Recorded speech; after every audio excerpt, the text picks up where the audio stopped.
Get down and scrub that toilet or you'll eat nothing tonight.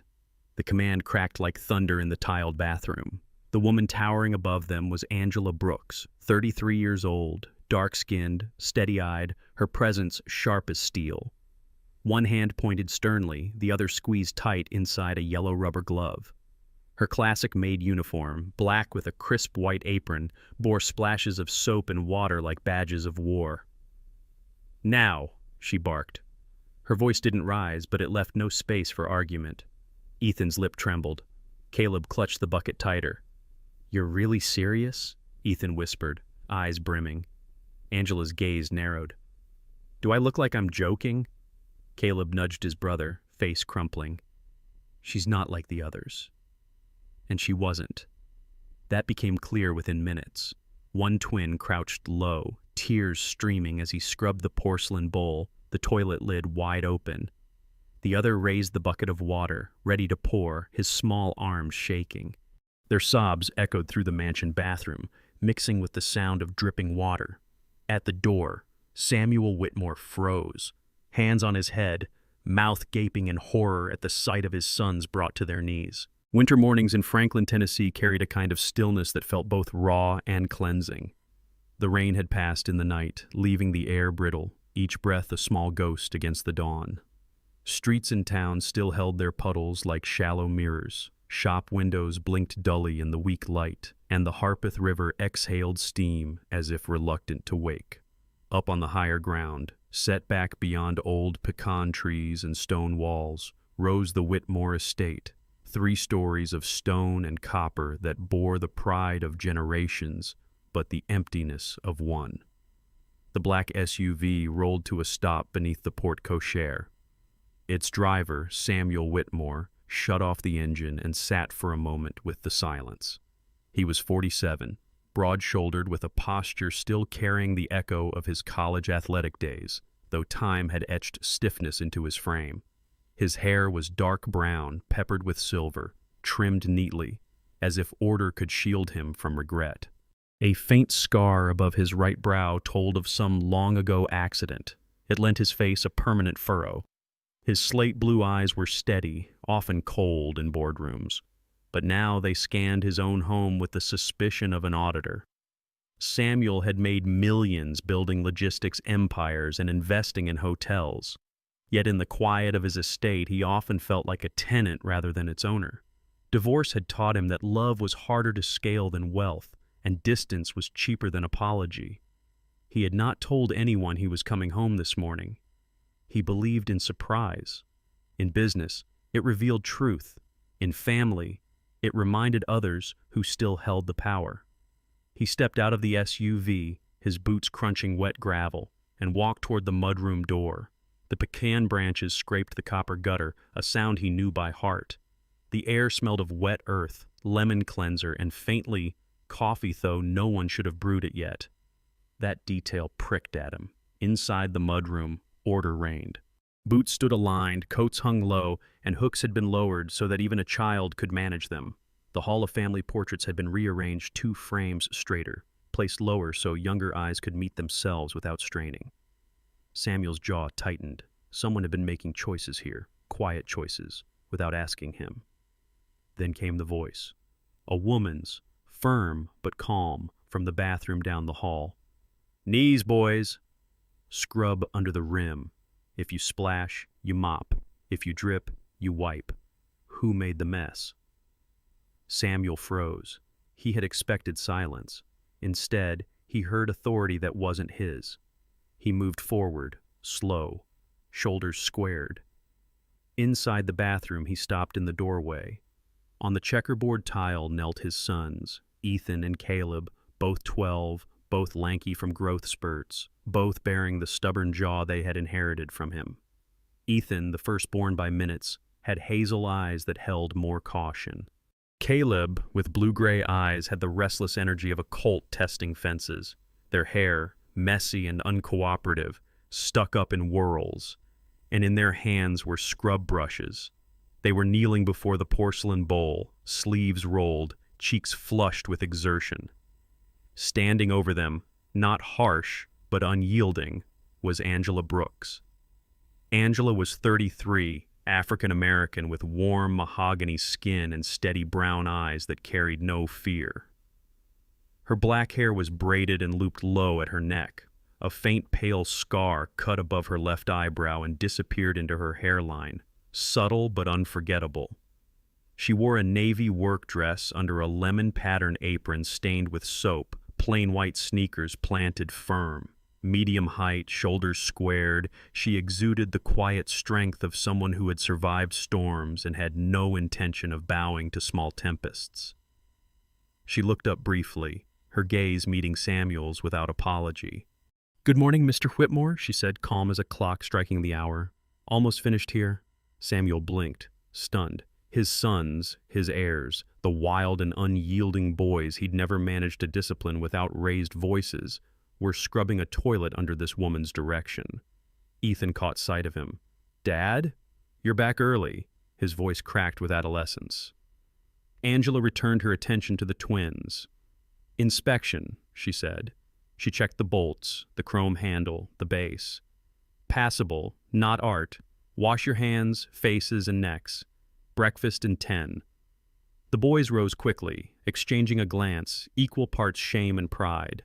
They shuffled past their father, cheeks pink, eyes lowered, smelling of cleanser. Samuel caught them into quick hugs almost without thinking. Ethan stiffened, surprised, then leaned in briefly. Caleb grinned sheepishly. Then they were gone, leaving their father standing alone with Angela. Samuel cleared his throat. "You had them clean a toilet." "I had them repair what they spoiled," Angela corrected, removing one glove with a snap. "In this house, we don't punish. We fix." They test boundaries, standards answer, not shouting. Her tone was matter-of-fact, but there was something underneath it, something that spoke of long practice with children, with disorder, with lives that needed mending. She carried herself not as an employee, but as a keeper of principles. Samuel's instinct was anger. Who was she to command his children? Yet what unnerved him most was how natural it seemed. They had obeyed her, without argument, without rebellion, something he had never achieved. He followed her to the kitchen. Once a cold, cavernous room, the kitchen now pulsed with life. A skillet hissed under a controlled flame, bowls of chopped peppers and eggs sat ready, and a mixing bowl bore the uneven batter trails of boys with whisks. The air smelled of onions, milk, and the earthy honesty of breakfast. On the fridge hung a handwritten list. Chores, school schedules, reminders. His assistant hadn't written that. Someone here was shaping his home in ways he had not authorized. Angela moved with efficiency, cracking eggs, stirring, sliding omelets to plates. She didn't flinch under his watch. "Coffee?" He nodded. She poured, asked, "Cream?" "Black."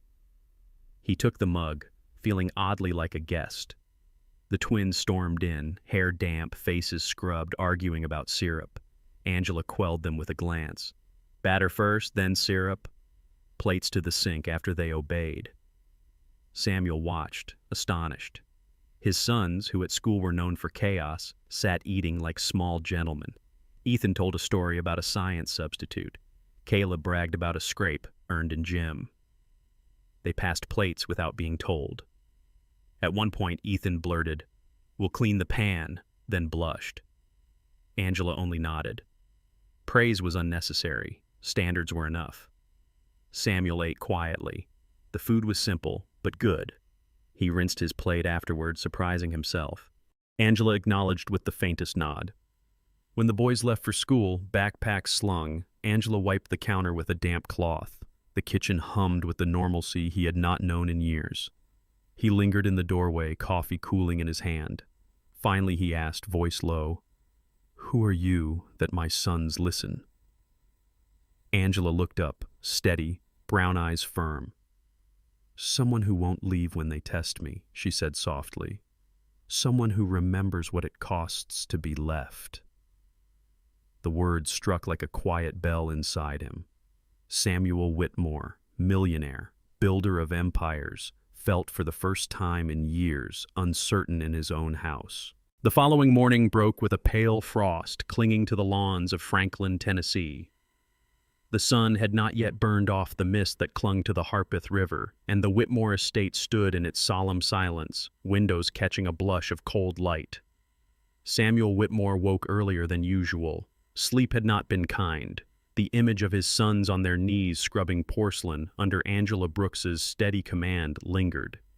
He had not scolded her, nor had he praised her, but the scene gnawed at him, demanding a kind of reckoning. When he descended the stairs, the house did not sound like the mausoleum he remembered. Somewhere in the kitchen, pans clattered. A radio hummed an old soul tune. The twins' voices carried Ethan sharp and deliberate, Caleb high-pitched with mischief. He stopped at the bottom step, choosing to listen unseen. Angela's voice cut through, patient but firm. Rule 1, what you break, you repair.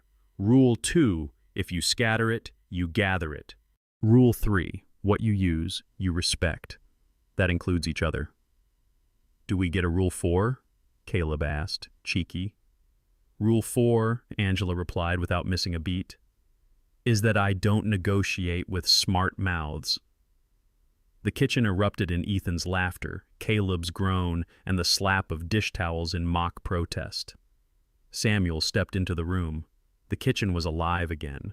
Bowls stacked from breakfast preparations, chairs pulled at uneven angles, and on the counter sat a basket with oranges, handwritten on a card beside it. 1 orange each for school. Peel your own. Angela stood at the stove, hair pulled into a tighter braid today, wearing a charcoal gray cardigan over her apron. Her scar caught the light as she moved, not an imperfection but a banner of survival. The twins, dressed in their uniforms, navy polos, khaki pants, were engaged in what appeared to be a dish-stacking contest, loudly debating who could balance more without dropping. Good morning, Samuel said, his voice low. Morning, Angela answered, glancing at him briefly before turning back to flip eggs in the pan. The twins chorused, Morning, Dad, though their attention remained on the wobbling tower of bowls. Samuel cleared his throat. And what's all this? Practice, Angela said simply. They make their own lunches. They clean up after themselves. Boys this age can tear a house down faster than termites. They should also learn to build it back. Caleb dropped a fork, and Angela gave him a look sharp enough to slice. Pick it up. Wash it. Try again. Caleb obeyed without fuss, though he muttered something under his breath that made Ethan smirk. Samuel watched, astonished. These were not the feral twins who once left pizza boxes in closets and broke a lamp with a baseball indoors. They were still restless, still mischievous, but there was a framework pressing against their chaos now. A discipline that was not fear, but expectation. Later that day, Samuel lingered in his study, pretending to review emails while listening to the house. He heard Angela's voice rise and fall like tidewater. She guided the boys through chores with the cadence of a coach rather than a dictator. When Ethan balked at folding laundry, she reminded him, clothes carry your story. Fold them like you respect your own name. When Caleb tried to dodge math homework, she marched him into the kitchen and set problems aloud while stirring soup. Numbers aren't scary if you walk with them, she told him. That evening, after the boys had gone to bed, Samuel returned to the kitchen for water. He found Angela seated at the table, a notebook open, her brow furrowed. Her face looked softer without the armor of authority, the scar less noticeable, the tiredness clearer. She didn't see him at first. He caught fragments of her muttered words. They can't take everything if I keep proving. Then she sighed, closing the notebook quickly. Samuel cleared his throat. She startled slightly, then recovered, her eyes guarded. Long day, he said casually. Good work is supposed to feel long, she replied, gathering her things. But later that night, as Samuel passed the back hallway, he heard her again, this time on the phone. Her voice was low, urgent. No, I told you I'm not coming back there. He doesn't know. I've started over. A pause. If you push this, Marcus, I swear. She broke off, listening, her shoulders tightening. I'm not scared of you. Not anymore. But don't you dare drag them into this. Samuel froze. The name Marcus meant nothing to him yet, but the tension in her voice was unmistakable. He retreated quietly, unsettled. Whoever this man was, he carried weight in Angela's past. The following day, Samuel met Mrs. Carter, the boys' homeroom teacher, when she dropped off forms the twins had forgotten. Mrs. Carter was in her mid-50s, plump and cheerful, with graying curls and round glasses that magnified kindly eyes. "They've been different lately," she told him, "turning in homework, raising hands. Whatever's happening at home, it's working." She gave Angela, who stood nearby, a nod of approval. Angela smiled politely, but Samuel noticed how her fingers tightened on the folder she held. When the teacher left, Samuel asked, "You've taught before?" Angela hesitated. "Once, a long time ago." Her eyes clouded and she busied herself wiping the counter. Things change. Samuel wanted to push but didn't. Instead, he walked away with more questions than answers. In the weeks that followed, the rules solidified. Ethan and Caleb grew less combative, more willing to shoulder responsibility. They still plotted pranks, once swapping sugar for salt in pancake batter, but Angela disarmed their tricks with grace, making them eat their mistake for breakfast. "We fix what we ruin," she told them, and though they groaned, they obeyed. Samuel found himself drawn into the rhythm too. He carried his own coffee cup to the sink. He hung his coat properly rather than draping it. Angela never commented, but her eyes registered everything. One evening he watched her from his study window as she stood in the yard with the boys, showing them how to rake leaves. She laughed, low, warm, unguarded. The twins competed to make the bigger pile.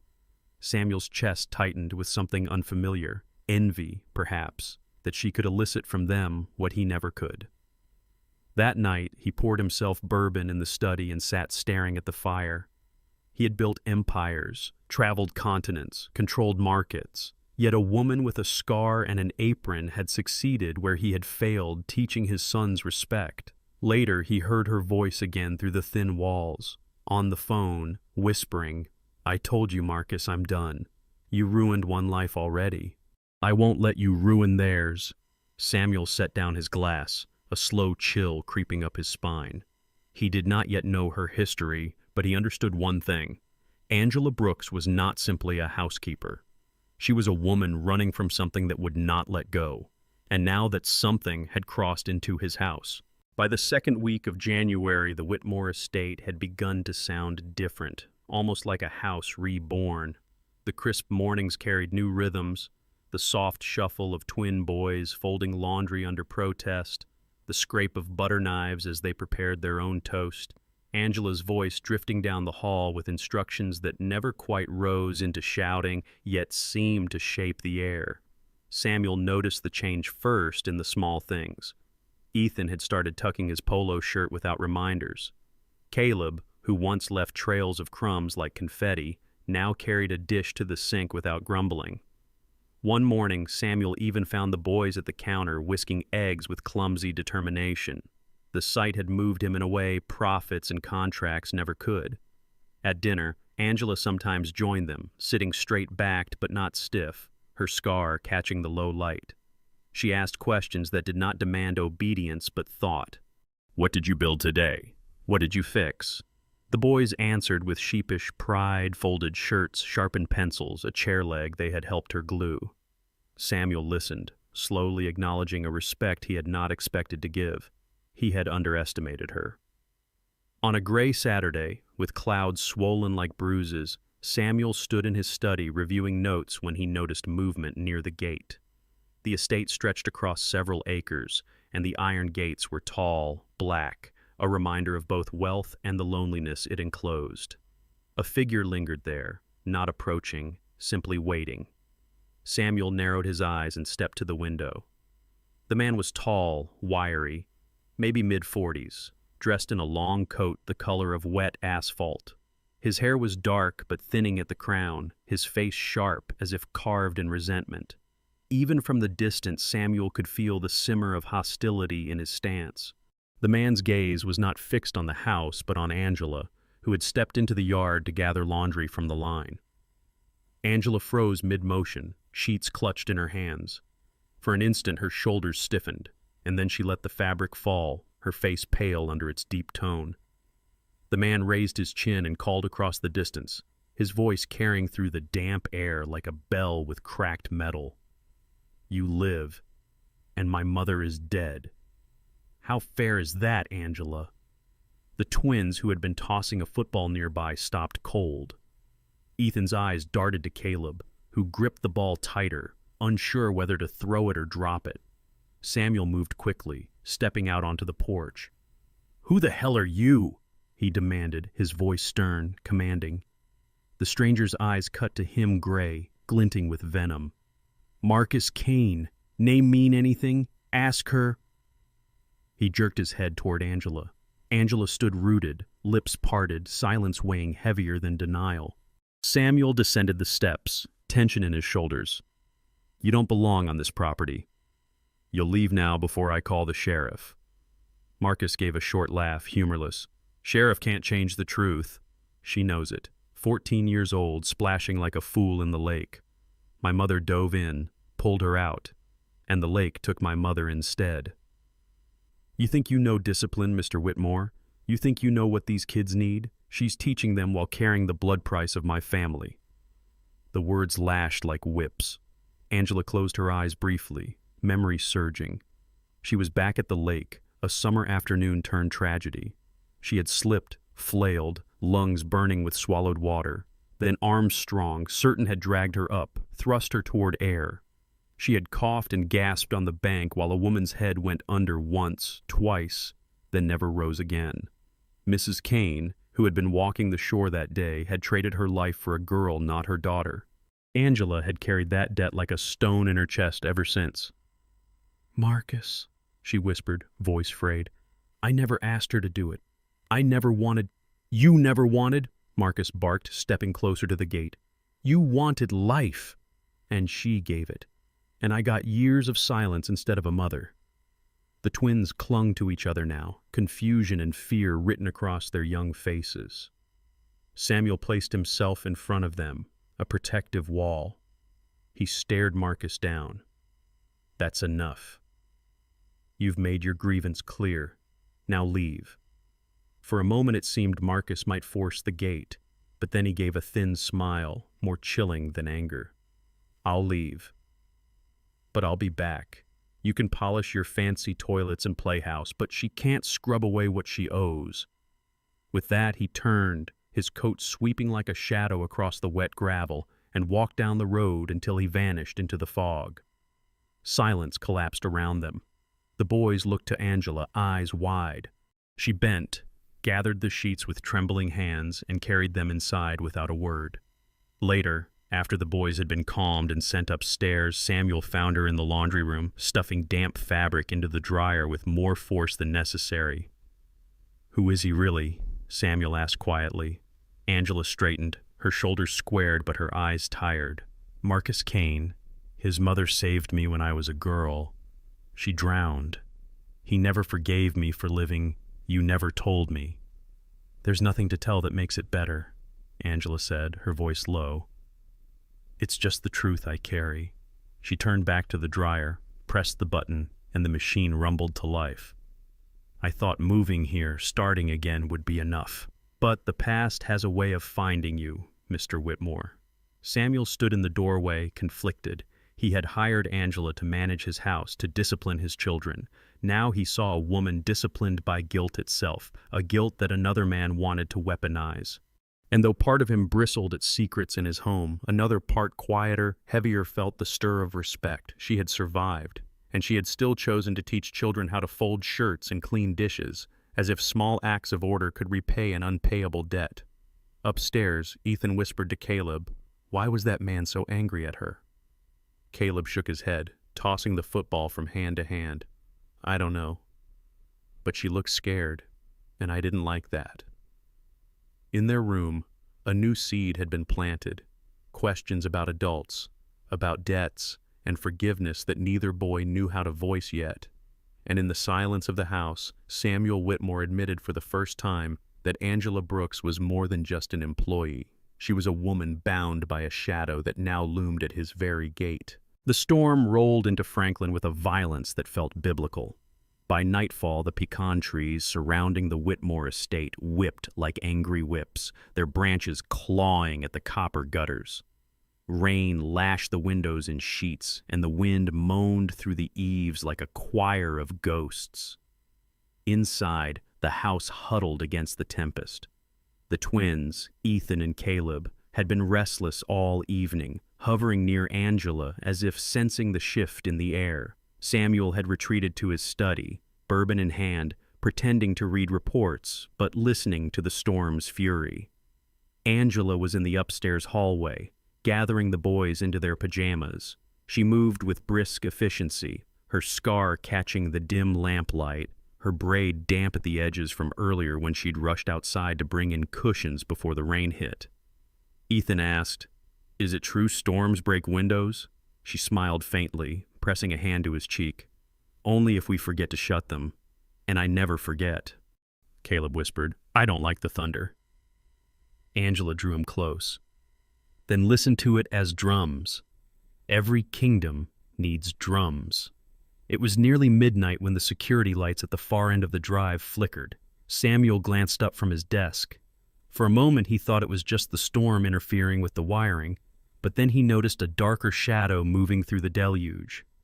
He set his glass down slowly, his body tensing. Marcus Kane had returned. He came soaked, his long coat plastered to his wiry frame, hair dripping across his gaunt face. His gray eyes glinted with fury, the kind that had fermented for years.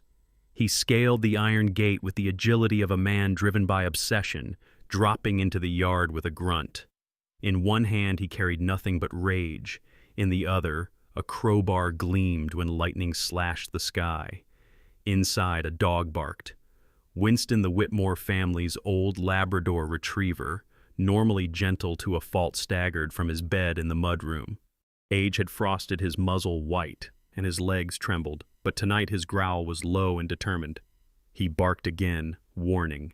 The twins stirred in their room. Angela froze on the landing, instincts sharp. She pushed the boys gently toward the hidden panic room Samuel had installed after a break-in years ago. "Inside, both of you," she ordered, voice steel under velvet. "Don't open until I say." "Angela," Ethan started, fear filling his eyes. "Now," she snapped, but softer, she added. "I'll come back." "I always do." The boys obeyed, retreating behind the reinforced door. Angela pressed her palm to it for a moment, whispering a prayer she did not finish. The crash came then, the shattering of glass in the side hallway. Rain poured in with Marcus. He stepped into the house, crowbar dripping, his expression twisted with grief and fury. "Angela!" he roared, his voice shaking the stairwell. "You stole her life." "My mother's life. She gave you breath and you repay her by playing nanny in a rich man's palace?" Angela descended slowly, her hands open, her face pale but unflinching. "Marcus, stop. This isn't the way. You don't get to tell me the way," he shouted. His coat clung to him, water pooling on the floorboards. "You drowned that day. You should have stayed drowned. But my mother dove for you, and I buried her instead. Why do you get to live?" Angela's throat constricted, the memory slicing through her. "I didn't choose it." "She did. She chose to save me." "That's not an answer." Marcus slammed the crowbar against the wall, splintering wood. Lightning illuminated his face, gaunt with obsession, lips curled back. "You walk around teaching kids like you've earned that right? You think you get happiness after she lost everything?" At that moment, Samuel appeared from the study doorway, his broad frame casting a shadow across the hall. His slate-blue eyes fixed on Marcus, and though he had no weapon, his voice carried authority. "Put it down, Kane." "This is trespassing," Marcus sneered. "So you're the millionaire who hides behind gates while letting her poison your boys with her lies." He jabbed the crowbar toward Angela. "Ask her why she really hides in your house. Ask her what it cost my family." Samuel's jaw clenched. He looked at Angela. Rainwater dripped from her braid, her scar stark in the light. She did not deny it. Her silence was confession enough. For the first time, doubt cracked inside him. Angela saw it, the uncertainty in Samuel's eyes, and her chest tightened. She turned back to Marcus, stepping closer though her knees trembled. "You want to punish me, Marcus? Then punish me, but don't drag these children into your grief." "They deserve to know," Marcus bellowed. He lunged, seizing her arm. From the shadows of the hallway, two small eyes peered through the crack of the panic room door, Ethan and Caleb, unable to obey completely, watching with terror. Angela caught sight of them, their faces pale with fear. Something shifted in her then. She could run, she could fight, but she saw in their eyes what choice she had to make. Angela straightened, tearing her arm free. "No more running," she said, her voice trembling but resolute. She stood her ground, directly before Marcus, blocking the path to the stairs where the boys hid. "If you need a life to balance the scales, then take mine. But I will not hide, and I will not let them grow up believing fear is stronger than truth." Lightning flared again. Marcus froze, crowbar raised, breath heaving. For a heartbeat, time held its breath, and Samuel, watching, realized he was no longer just protecting his sons. He was witnessing a woman fight the weight of a past he could not yet understand, but when she was done fleeing. The storm had not yet passed. Thunder still grumbled like an old man unwilling to leave his chair, and rain lashed against the tall windows of the Whitmore estate. Inside the foyer, the confrontation hung like a suspended verdict. Marcus Kane with crowbar clenched in his fist, Angela Brooks standing firm despite trembling knees, and Samuel Whitmore between outrage and doubt. From the crack of the panic room door upstairs, two pairs of frightened eyes, Ethan and Caleb, glimpsed everything, their childhoods shrinking into silence. Angela inhaled sharply, then spoke, her voice low but carrying through the roar of the storm. "You're right, Marcus. I should have drowned that day. Your mother gave me her breath, and I have lived every moment since with the weight of it. But I can't give it back. All I can do is live in a way that honors her," Marcus snarled. "Honor? By hiding in rich men's houses? By playing mother to boys who aren't yours? That's not honor. That's theft." Samuel's jaw tightened. "Enough. If this is about her past, I'll hear it. But you won't come into my house swinging a crowbar like a madman." Marcus turned his burning eyes on Samuel. "Hear it then. You deserve to know the kind of woman raising your sons." Angela stepped forward, her voice steady even as her hands shook. "I'll tell him myself." She turned to Samuel, and for the first time her brown eyes brimmed not with authority, but with unmasked sorrow.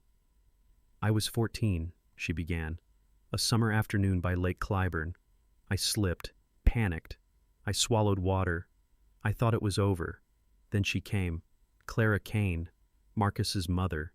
She pulled me up, pushed me toward the shore, but the current was stronger than her arms that day. I lived because she traded places with me. That is the truth." The room fell silent except for the storm. Marcus's voice broke, rough with years of grief hardened into anger. "And I buried her. I was 17, digging her grave with my own hands because my father was too drunk to do it. You tell me, Angela, what have you done in return?" Angela's lips trembled, but her voice did not break. "I became someone who would not waste the life she gave me. I taught children. I made homes steadier than they were before. I came here, to this house, to raise two boys who needed more than wealth could buy. That is how I repay her, Marcus, not by drowning again, but by teaching others how to stand." For a heartbeat, the only sound was the rain pelting the roof. Then Ethan's voice pierced the silence, high and trembling. "She saved us." Everyone turned. The panic room door creaked wider and Ethan stepped out, Caleb close behind, their faces pale but resolute. Ethan's hazel eyes shone with tears, but his chin lifted in defiance. "She makes us better. We were brats, and she didn't quit. She doesn't scare us, she teaches us. She's family." Caleb added quickly, his voice cracking, "If you want to take her, you'll have to take us too." Angela's breath caught. Samuel felt something hot burn in his chest, pride and fear colliding. Marcus blinked, his grip on the crowbar faltering as he looked at the two boys. Their courage was clumsy but pure, and it struck him in a place anger had not yet hardened. Into the tense air stepped another figure. Deputy Frank Colby, a stocky man in his early 50s with thinning blonde hair and the leathery face of someone who had seen too many drunks and too many storms. He had been the sheriff's deputy in Franklin for over 20 years, known for patience until provoked. Tonight he arrived soaked, flashlight beam cutting across the hall, revolver drawn but low. "Got a call about a break-in," he said, voice gravelly but calm. His blue-gray eyes swept the scene. The broken glass, Marcus with crowbar, Angela pale but upright, the twins pressed together, Samuel tense. "Let's put the iron down, son." Marcus's jaw worked, eyes darting between the deputy, the boys, and Angela. His shoulders sagged with years of grief carried too long. At last, with a shuddering exhale, he dropped the crowbar.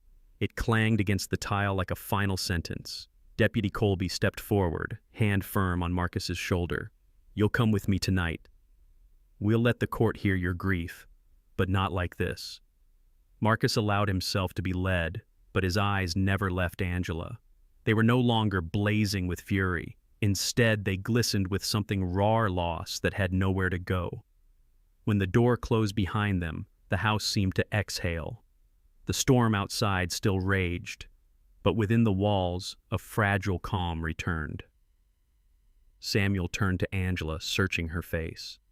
She looked smaller now, stripped of her armor, the scar above her brow more visible under the lamplight. She had not denied, had not excused, only carried truth like a heavy cross. For the first time, Samuel saw not just a woman hired to manage his house, but a survivor of something that had rewritten her life. Ethan and Caleb clung to her, arms wrapped tight as if they feared she might vanish too. Angela sank to her knees, holding them both, whispering, "I'm not leaving. Not for this. Not for anything." And Samuel, watching, felt the weight of doubt ease, replaced by something harder to define but impossible to ignore. Morning in Franklin came washed clean, the storm having scoured the night sky until it looked pale and hesitant, like parchment stretched over light. The Whitmore estate sat under that fragile dawn, gutters still dripping, lawns soaked, windows reflecting the faintest blush of sun. Inside, the house carried silence not of dread but of exhaustion, like lungs holding after a long cry. Samuel Whitmore woke early, though he had slept little. His broad frame felt heavier than it had in years, not from business ledgers or contracts, but from what had unfolded in his own foyer hours before. He moved through the house with quiet steps, observing details he once dismissed. A shoe rack lined with sneakers, a football left under a chair, a dog's old blanket draped where Winston, their aging Labrador, had collapsed after barking into the storm. The home had shifted under his nose, not just in rules, but in spirit. In the kitchen, Angela Brooks stood at the counter, her braid damp from a step onto the porch, her scar faint under the morning light. She poured coffee with hands that looked steady, but eyes that looked elsewhere. At her feet, Winston curled with ears twitching, a sentinel still, though age had clouded his gaze. Ethan and Caleb sat at the table subdued, shoulders brushing, their usual chatter muted. Samuel cleared his throat. "Sheriff called. Marcus is in holding. Likely he'll be released on bail." His voice carried none of his boardroom steel, only tired honesty. Angela didn't flinch. "He won't stop. Not until he feels heard." That night, Samuel acted on a decision that startled even himself. When Marcus Kane was released, Samuel sent his driver to fetch him, not to drive him away, but to bring him back. Angela's eyes flashed disbelief when he told her, "You want him here? After last night?" "I don't want shadows lurking at our gates," Samuel said, his slate blue eyes steady. "If there's a chance to end this, we face it together. No more surprises in the dark." By dusk, Marcus Kane sat at the Whitmore dining table, stripped of his crowbar, stripped of fury, his shoulders hunched as though decades of anger had finally sagged. He looked older than his years, his dark hair matted, face gaunt, gray eyes rimmed in red. His long coat, once an armor, now seemed to hang off him like a burden. His hands fidgeted, empty of weapons, yet still restless. Angela entered carrying something bound in worn leather, the edges frayed, the cover softened by time. She set the book in front of Marcus with hands that no longer shook. "It belonged to her," she said. "Your mother." Marcus stared. He had not seen the journal in years, did not even know Angela had kept it. Slowly, as though afraid of betrayal, he opened it. The handwriting spilled across the pages, neat but slanted, threading recipes, notes of weather, small anecdotes about him as a boy. His breath caught at one entry about a birthday, when she had baked him a cake lopsided but full of love. Then, toward the back, he found words written just a day before the lake. "If my son ever blames someone, tell him to blame fate. Tell him I chose to save that girl. I saw more than water in her eyes. I saw someone who could carry kindness where I could not. Tell him I believe he will grow strong enough to understand." The room stilled. Marcus read the lines aloud, his voice ragged. When he reached the last sentence, his grip faltered. His chest heaved and his face crumpled as decades of rage collapsed into grief. He pressed the journal to his chest and wept, not the sharp tears of fury, but the raw sobs of a boy who had dug a grave alone. The twins, seated quietly, stared wide-eyed. They had never seen hatred break into sorrow. Ethan shifted closer to Caleb, whispering, "He's just sad." Caleb nodded, for once, without a joke. Angela's brown eyes filled, but she stepped closer. "She saved me, Marcus. But she saved you too in her way. She wanted you strong enough for this moment." To let go, Marcus looked up, face wet. "I don't know how to stop hating."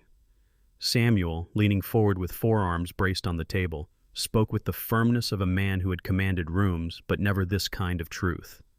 "Then don't try to stop it all at once. Start with not hurting. Let that be enough today." The silence after his words felt holy, punctured only by Winston's tail thumping once against the floor. In the days that followed, Franklin returned to its winter rhythm.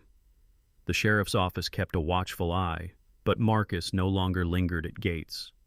He visited once, awkward, carrying no weapon, no anger. He stood in the foyer, hat in hand. "I don't know what comes next," he admitted. Angela handed him the journal again. "Start here," she said. He nodded, leaving quietly. Grief softened into silence. For the twins, life crept back into small routines. They resumed math at the kitchen island, folded laundry, argued over who could scramble eggs better. Yet something had shifted. They watched Angela differently, not just as the rule keeper, but as someone who had faced storms for them. Samuel watched too. He had once thought of her as an employee, useful for order. Now he saw her as Spine, the quiet force that had turned chaos into steadiness. Wealth had given him walls. She had given those walls a heart. One Sunday evening, after dinner of roast chicken and cornbread, Samuel stood. His voice carried the weight of decision. "I want to make something official. Angela is not just here to keep the house. She is family. If you boys are willing, I'd like you to call her that." The twins looked at each other, then at Angela. Her eyes widened, her hands frozen mid-wipe of the table. Caleb grinned first, bold as always. "Mom, Angela," he said, the words testing new but fitting. Ethan, more reserved, followed, voice lower, steadier. "Yeah." "Mom, Angela." Angela pressed her hands to her mouth, overcome. Tears slipped down her scarred cheek, caught in the lamplight. Samuel reached for his glass of water, not because he was thirsty, but because he needed to steady himself. The sound that followed was laughter, real, unforced. echoing up the high ceilings of the estate that had too long been mausoleum still. Ethan knocked over his milk and cleaned it without complaint. Caleb pretended to juggle bread rolls until Angela swatted him with a napkin. Even Winston barked once, tail sweeping the floor as if agreeing that something sacred had been restored. Later that night, Angela stood on the porch, the winter air cool on her face, the stars sharp above. Samuel joined her, coat pulled tight, his profile outlined in silver moonlight. "You've changed this house," he admitted quietly. Angela shook her head. "No, I just helped it remember how to breathe." Behind them, the twins' laughter drifted from the upstairs window, carrying the sound of something whole. For Angela, the guilt she had carried since age 14 felt lighter. She had not betrayed Clara Kane's sacrifice. She had lived it into meaning. She had turned pain into purpose, debt into love. And for Samuel, long accustomed to ledgers and empires, the truth was simpler than profit margins. His family had been saved, not by fortune, but by the scarred woman who had chosen to stand instead of run. The Whitmore estate no longer echoed with loneliness. It carried the sounds of repair, forgiveness, and the laughter of a house finally made whole. Sometimes life gives us heavy burdens, mistakes we never asked for, or memories that feel too heavy to carry. But this story reminds us that love can turn guilt into healing, and forgiveness can turn enemies into family. In our daily lives, we may not face storms as fierce as Angela and Marcus, but each of us can choose kindness, patience, and courage to stand for what matters. If this story touched your heart, please share it with someone who needs hope today. Leave a comment below, subscribe to the channel for more stories of faith and redemption, and may God bless you and your family with peace and strength. And if you believe in the power of forgiveness, write Amen in the comments.